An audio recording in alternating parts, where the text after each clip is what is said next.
الحمدللہ رب العالمین والعاقبۃ للمتقین والصلاۃ والسلام علی رسول الکریم اما بعد۔ باتیں حدیث نمبر 3364 کے تعلق سے چل رہی ہیں۔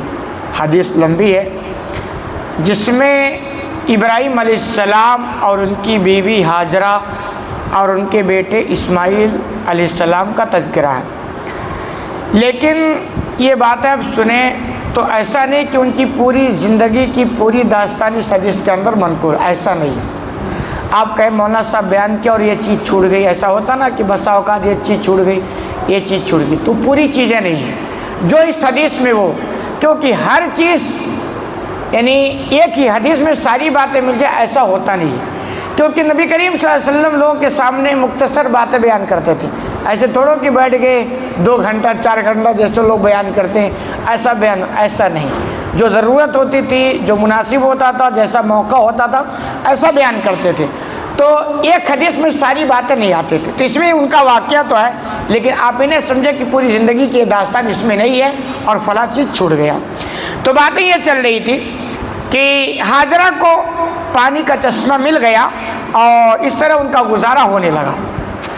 کہہ رہے ہیں مرت بہم رفقات من جرہما اوائل بیت من جرہم مقبلینا من طریق قدا، کہ اسی درمیان قبیلے جرہم کے کچھ لوگ مقام قدا کے راستے سے گزر رہے تھے، یعنی جہاں ہاجرہ ٹھہری ہوئی تھی پانی تھا وہاں سے تھوڑی سی دوری پر ایک جگہ مقام قدا، اور اسی راستے سے قبیلے جرہم کے لوگ گزر رہے تھے۔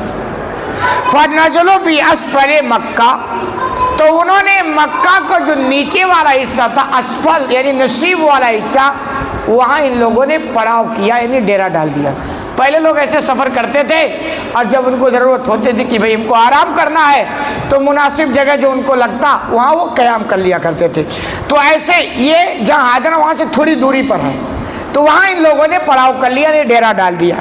فَرَأَوْا طَائِرًا عَائِفًا، تو جب ان لوگوں نے ڈیرا ڈال لیا تو تھوڑی دوری پر ان لوگوں نے دیکھا کہ ایک پرندہ آسمان میں منڈلا رہا ہے، انہیں جہاں یہ ٹھہرے ہوئے تھے وہاں سے دیکھے۔ فَقَالَ إِنَّ هَذَا الطَّائِرَ لَيَدُورُ عَلَى مَاءٍ، تو ان لوگوں نے کہا یقین یہ پرندہ جو منڈلا رہا ہے نا ایسا لگتا ہے کہ وہاں پانی ہے۔ اور یہ پہچان کا ایک طریقہ ہے کہ پرندے جن چیزوں پر منڈلاتے ہیں، چکر لگاتے ہیں، ان میں سے ایک علامت ہے کہ وہ پانی کے پاس ہوتا ہے۔ تو چونکہ سب سے زیادہ جو ضرورت ان کے لیے ہوتی تھی وہ پانی، عربوں میں پانی کی پہلے دقت، اب تو بہت ساری سہولتیں ہو گئی، تو پانی بنیادی ضرورت بھی ہے، اس کے بغیر مسئلہ بھی نہیں حل ہو سکتا نا، تو پانی کی تلاش رہا کرتی تھی۔ تب جب ان لوگوں نے پڑاؤ کر لیا تو دیکھا کہ بھی ایک پرندہ وہاں منڈلا رہا تھا، ان کو لگا کہ وہاں پانی ہے۔ تو کہہ رہے ہیں لاحدنا بہذا الوادی وما فیہ ماء، وہ پھر آپس میں کہہ رہے ہیں حالانکہ اس سے پہلے بھی ہم اس وادی سے گزرے ہیں لیکن وہاں کوئی پانی کا نام و نشان نہیں تھا، یعنی پرندہ جو منڈلا رہا ایسا لگتا کہ پانی ہے، حالانکہ اس سے پہلے ہمارا گزر وہاں ہوا ہے، پانی نہیں تھا۔ تو ایک بات یہ بھی کہ پرندہ منڈلا رہا جو پانی کی علامت ہے، دوسری بات یہ ہوئی کہ ہمارا تو گزر ہوا، اگر پانی ہوتا تو ہم ضرور دیکھے ہوئے ہوتے۔ اس بیچ میں وہ کشمکش میں ہو گئی۔ فَأَرْسَلُوا جَرِيًّا أَوْ جَرِيَّيْنِ، تو انہوں نے اپنے ایک آدمی یا 2 آدمی کو بھیج دیا کہ جاؤ تحقیق کر کے آؤ، اور یہی طریقہ ہے، ایسا نہیں کہ یہاں ٹھہر گئے ہیں لاؤ سامان اٹھاؤ چلو وہاں، تو پھر اس میں بڑی دقت ہوتی ہے نا۔ ہاں اگر پانی وہاں ہوگا تو اچھی سہولت ہو جائے گی، پھر چلے جائیں گے، تو یہ اپنا پڑاؤ جہاں ڈالے وہاں ٹھہرے گئے۔ 1 یا 2 آدمی کو لوگوں نے بھیجا کہ جاؤ اور معلوم کر کے آؤ کہ جہاں پرندہ منڈلا رہا وہاں پانی ہے یا نہیں۔ فَإِذَا هَمَّ بِالْمَاءِ، چنانچہ گئے تو وہاں پانی تھا۔ کہہ رہے فَرَجَعُوا فَأَخْبَرُوهُم بِالْمَاءِ، یہ آدمی دونوں واپس آ کر کے قبیلے والوں کو بتایا کہ بھائی ہے وہاں پانی جیسا کہ پرندہ منڈلا رہا۔ فَأَقْبَلُوا، تو یہ سارے لوگ یہاں سے اٹھے اور پانی کے بعد چلے گئے۔ قَالَ وَأُمُّ إِسْمَاعِيلَ عِندَ الْمَاءِ، راوی بیان کرتے ہیں کہ جب یہ لوگ وہاں پہنچے تو پانی کے پاس اسماعیل یعنی ہاجرہ بیٹھی ہوئی تھی، چونکہ وہی تھی نا، اور انہی کی مہربانی کے لیے اللہ کی جانب سے ہوا تھا اور پانی کا چشمہ پھوٹا تھا، تو حاضرہ وہاں بیٹھی تھی، ایک قبیلے کے لوگ وہاں پہنچ گئے۔ فَقَالُوا أَتَأْذِنِينَ لَنَا أَن نَنزِلَ عِندَكِ، تو یہ قبیلے والوں نے حاضرہ سے کہا کہ کیا آپ ہمیں اجازت دے دیں گی کہ ہم یہاں پڑاؤ کر لیں، ٹھہر جائیں، چونکہ پانی ہے۔ اور یہی طریقہ کہ بھائی ایسا لگتا ہے یہی پانی کے مالک ہیں اور ایریے کے بھی یہی مالک ہوں گی، تو اسے اجازت لے لیتے ہیں۔ تو انہوں نے اجازت طلب کی کہ کیا ہم یہاں ٹھہر سکتے ہیں؟ فقالت نعم، چنانچہ حاضرہ نے کہا بالکل ٹھہر سکتے۔ ان کو ضرورت بھی تھی نا، وہ تو بالکل اکیلے تھی، ان کو تو پڑوس کی ضرورت تھی، پڑوس میں کوئی رہے، ایک آبادی ہو جائے، رہن سہن والا کوئی ہو جائے۔ تو انہوں نے کہا وَلَكِنْ لَا حَقَّ لَكُمْ فِي الْمَاءِ، لیکن انہوں نے تنبیہ کر دیا لیکن اس پانی پر تمہارا کوئی حق نہیں ہوگا، کیونکہ آگے پنگا ہو سکتا تھا نا۔ وہ قبیلے والے کہتے ہیں ہم اس کے مالک ہیں، تو پہلے ہی قرارداد طے، اور یہی سکون اور صحیح ڈھنگ سے زندگی جینے کا طریقہ ہے۔ کوئی بھی کام کرو منظم سے، صاف طریقے سے، قرارداد صاف ہونا چاہیے، وعدہ صاف ہونا چاہیے، بات کلیئر ہونی چاہیے۔ تو حاضرہ نے کہا ٹھہر سکتے ہیں لیکن پانی پر تمہارا حق نہیں ہوگا، پانی سے فائدہ اٹھاؤ گے لیکن پانی پر تمہارا حق نہیں ہوگا۔ جیسے مسجد کسی کے باپ کی تھوڑا ہے، آپ آئیں نماز پڑھیں لیکن کوئی کہے صاحب یہ میرے باپ کی جگہ ہے، میں اس کا مال، ایسا نہیں چلے گا۔ تو ایسا انہوں نے کہا پانی سے فائدہ تو اٹھاؤ لیکن پانی پر حق تمہارا نہیں ہوگا۔ قالوا نعم، قال ابن عباس قال نبی صلی اللہ علیہ وسلم، چنانچہ قبیلے والوں نے کہا ہاں ٹھیک ہے، جیسا آپ کریں ویسا ہوگا۔ ابن عباس بیان کرتے ہیں کہ اللہ کے رسول صلی اللہ علیہ وسلم نے فرمایا فالفا ذالک ام اسماعیل، چنانچہ اب ام اسماعیل یعنی حاجرہ کو پڑوسی مل گئی۔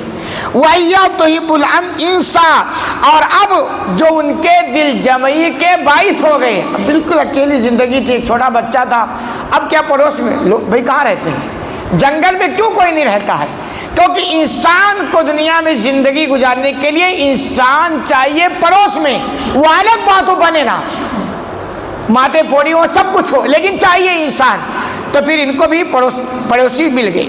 فَنَزَلُوا وَأَرْسَلُوا إِلَىٰ أَهْلِهِمْ، چنانچہ وہ لوگ وہاں ٹھہر گئے اور ان لوگوں نے اپنے قبیلے کا اور بھی لوگوں کو بلا لیا۔ فَنَزَلُوا مَعَهُمْ، اور وہ سارے لوگ آ کر کے وہاں ٹھہرے گئے۔ حَتَّىٰ إِذَا كَانَ بِأَبْيَاتٍ مِّنْهُمْ، یہاں تک کہ مختلف گھرانے کے لوگ آ کر وہاں آباد ہو گئے۔ اس طرح آبادی، یہ اس زمین کی بات ہے جس کو آج مکہ کہا جاتا ہے، کوئی نہیں تھا، بالکل بے آب و گیا میدان تھا۔ اس طرح گویا آپ سمجھیے کہ وہ آبادی کی ابتدا کیسے ہوئی ہے، یہاں سے آبادی کی ابتدا ہوئی ہے۔ تو کہہ رہے مختلف گھرانے کے لوگ آباد ہو گئے۔ وَشَبَّ الْغُلَامُ وَتَعَلَّمَ الْعَرْبِيَّةَ، اور بچہ بڑا ہونے لگا اور عربی سیکھ گیا، یعنی جوان ہو گیا بچہ، عربی سیکھ گیا۔ بچے سے مراد اسماعیل علیہ السلام، چونکہ وہ بچے تھے نا، دودھ پیتے بچے تھے، ابراہیم علیہ السلام چھوڑ کے چلے گئے تھے اور یہ قبیلے کے لوگ آباد ہو گئے۔ اس طرح زندگی گزارتی رہی، بچے بڑے ہو گئے، جوان ہو گیا بچہ، اور اس نے عربی بھی سیکھ لیا، یعنی بھاشا عربی جو تھا وہ سیکھ لیے۔ انہی لوگوں سے سیکھا، ان قبیلے والوں سے سیکھ لیا۔ وَأَنفُسَهُمْ وَعَجَبُهُمْ حِينَ شَبَّ، جب وہ بچہ یعنی اسماعیل جوان ہو گیا نا، تو ان میں سب سے بہتر اور سب سے بھلے تھے، پورے قبیلے کے جو لوگ وہاں تھے نا، ویسا بھولا بھالا، سیدھا سادہ، صاف ستھرا، حسین و جمیل بچہ کوئی نظر نہیں آتا تھا جوان۔ یہ آپ ہے کہ پیغمبر جو ہوتا ہے نا، اپنے دور کا سب سے بہترین انسان ہوتا ہے ہر اعتبار سے، ورنہ پیغمبر کو کون لفٹ کرائے گا؟ کہے گا تم بھی تو ہماری ہی طرح تو ہو، جیسے ہم بگڑے ویسے۔ اس لیے اس دور کیا، ہر دور کے اعتبار سے آپ دیکھیں گے پیغمبر جو ہوتا ہے ہر اعتبار سے فوقیت رکھتا ہے، تو یہ بھی پیغمبر ہی تھے۔ تو کہہ رہے سب سے حسین و جمیل، خوبصورت، بھولے بھالے، صاف ستھرے ان میں یہی تھے۔ فَلَمَا أَدْرَكَ الزَّوْجُ امْرَأَةً مِّنْهُمْ، چنانچہ جب یہ جوان ہو گئے تو ان قبیلے والوں نے اپنے میں سے ایک عورت سے ان کی شادی کر دی، یعنی اسماعیل علیہ السلام کی شادی ان لوگوں نے کرا دی۔ وَمَاتَتْ أُمُّ اسماعیل، اور ان میں اسماعیل کا انتقال ہو گیا، یعنی حاجرہ کا کیا ہو گیا؟ انتقال ہو گیا۔ تو اس طرح یہ واقع ہے، حدیث لمبی ہے، باقی بات انشاءاللہ اگلے درس میں۔ اللہ رب العالمین سے دعا ہے کہ الہ العالمین تمہیں کہنے سننے زیادہ عمل کرنے کی توفیق عطا فرما۔